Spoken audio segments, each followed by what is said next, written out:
మీరు ఎప్పుడైనా గమనించారో లేదో, ఒక్క శివలింగానికే ఒక ప్రత్యేకమైన గుర్తు ఒకటి ఉంటుంది. మీరు ఎప్పుడైనా చూడండి, అన్ని శివలింగాల మీద ఉండదు అలాగా. మీరు కొన్ని కొన్ని శివాలయాల్లోకి వెళ్ళినప్పుడు శివలింగం దగ్గరికి వెళితే దాని మీద కొన్ని గీతలు ఉంటాయి ఇలాగా. అది ఏమిటో తెలుసా గీత? అలా గీత ఎందుకు ఉంటుందో తెలుసా ఎవరికైనా? అలా గీత ఉంటే దాన్ని బ్రహ్మసూత్రము అని పిలుస్తారు.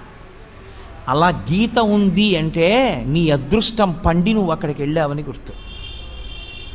1000 మాటలు ఓ శివాలయంలోకి వెడితే నీకు ఎంత ఫలితమో, అలా గీతలు ఉన్నటువంటి శివలింగం ఉన్న గుళ్ళోకి వెడితే అంత ఫలితం.